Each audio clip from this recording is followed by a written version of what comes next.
With the belief that learning history can liberate us from mistakes of the past, historian Ambeth Ocampo is holding a lecture series at the Ayala Museum. To learn more about History Comes Alive from Ambeth himself, who just arrived a few hours ago from Madrid, Spain. Ambeth, thank you so much for joining us on The Final Word, despite being jet-lagged.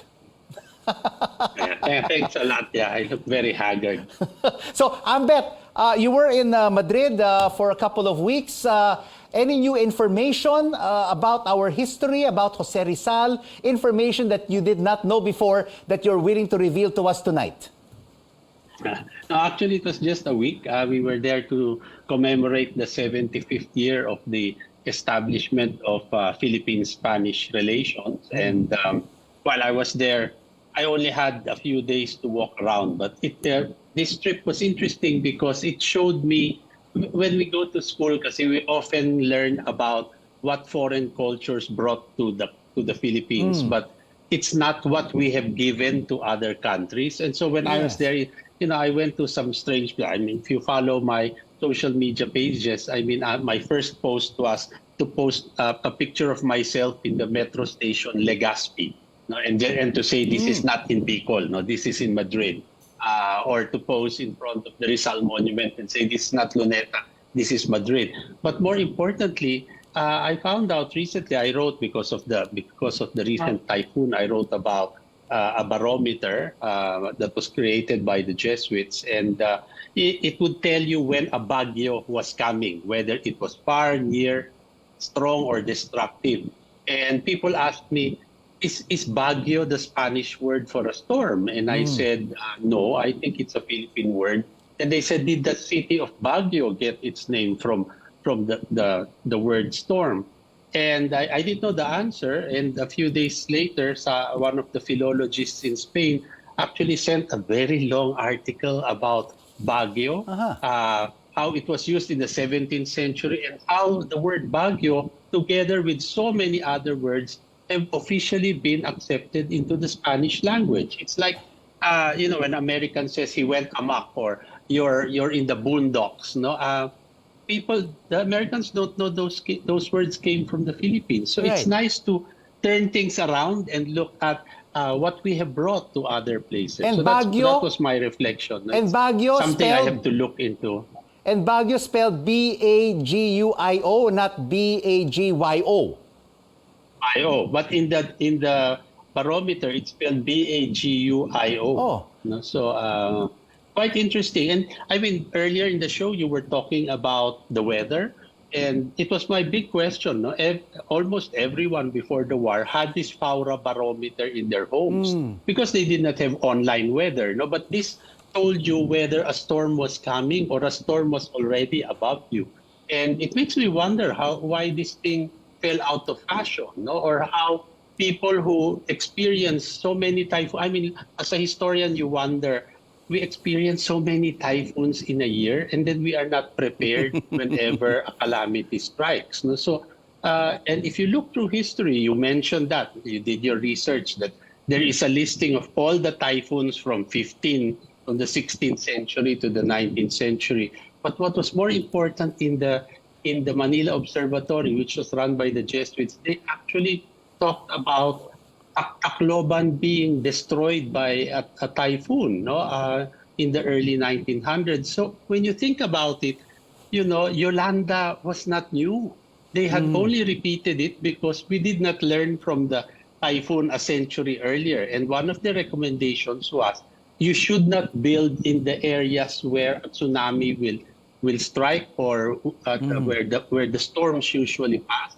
But I guess after Yolanda, people have rebuilt in the same places that were washed away in the last storm. So what will happen will be, in the next 100 years, when people have forgotten, Tacloban will be erased again. And that's one of the things that history gives us. It doesn't predict but it helps us prepare. I'd like Prepare to say. and it can repeat itself. Let's talk about your lectures at the Ayala Museum. Professor, the first one is on the topic, what you missed in Araling Panlipunan or social studies. I Yeah. took this subject more than 38 years ago when I was in grade school and high school. What new issues did we miss that we will learn from your lecture?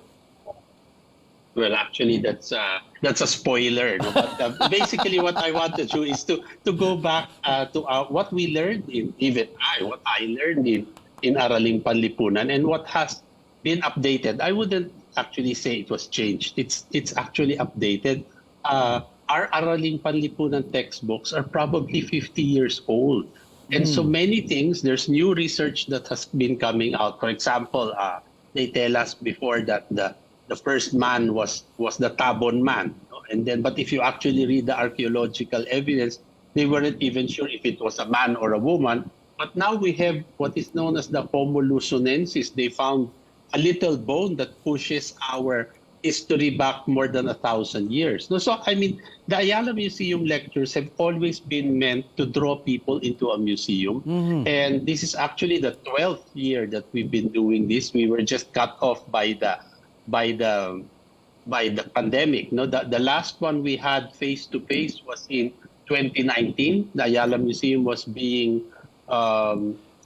renovated, so we had the lectures in the cinema, which was quite an experience to speak in a cinema with that big screen. We had one online, and finally, after 2 years, we're going to be going back face to face. Yeah. Our main problem now is, although Ayala built a wonderful new lecture hall, we cannot go back to the 700 seaters that I used to have before the pandemic. I mean, the Makati Fire Department declared me a fire hazard, no? and told us to make our maximum only 500. But it's quite interesting to see that you will have 700 people come on a Saturday to listen to history. No? So it's as I keep telling people, if you think history was boring, you had a bad teacher. And of course, or you did not have. and your second lecture definitely will not be boring at all. It will be much more interesting because you'll be talking history, how a historian works, just like yourself. How do you work?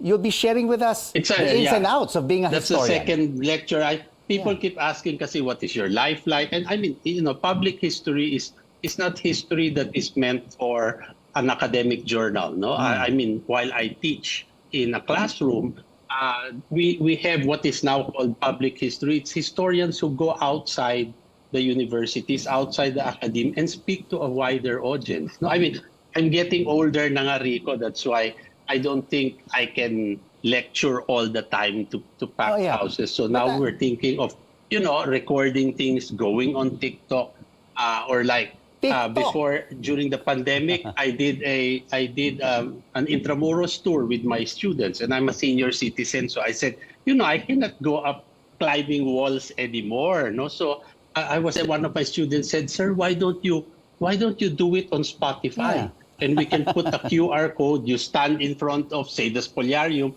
you scan the QR code, and Ambeth Ocampo will tell you in 10 minutes what it's all about, or maybe 3 minutes. No, so it's a very interesting time to be a historian, because now you're using the research, classical historical research, but using modern methods in which to make them known. So it's a very, very interesting time. But Ambeth, I'm really curious. No, did you always want to become a historian? What would you have been if you were not a historian? What would have been your alternative career? I don't know. Maybe I would have continued being a journalist. I mean, I always tell people when they ask me, why did you become a historian? I said, because I didn't like the way I was taught. While I enjoyed history, I mean, like, I didn't enjoy memorizing the textbook. Diba? I mean, there is some good that comes out of memory work. But I mean, I keep telling my students, I won't let you memorize a book, because you can open your smartphone and Google anything. So don't waste your time memorizing. What is more important is understanding what happened, being able to tell a story with a beginning, middle, and an end, being able to extract a lesson from a story, which I think is what makes history what it is. Ambeth? So in my career, that's the whole thing that happened. No? Ambeth, we have 30 seconds before the end of the show. You are an expert on Jose Rizal. Have you discovered everything there is to know about Rizal, from his outfits to his books, his height, and the women he loved? Well, actually, we keep saying everything now has been said already. But as you can see, one of the recent things that went viral was I actually found Jose Rizal wrote down his height when he was a teenager. So, I mean, it's something that I was just reading because I couldn't sleep. I saw a little note in the notebook, and you find something. Of course, it's trivial, but I'm sure there is a lot more if you're willing to look. History's base is not a study of the past. In its ancient Greek roots, history means learning from asking, learning from inquiry. And I think that is what every person should do, to keep inquiring so that you learn and you understand. So we will definitely continue to inquire regarding the lecture series of Ambeth Ocampo at the Ayala Museum.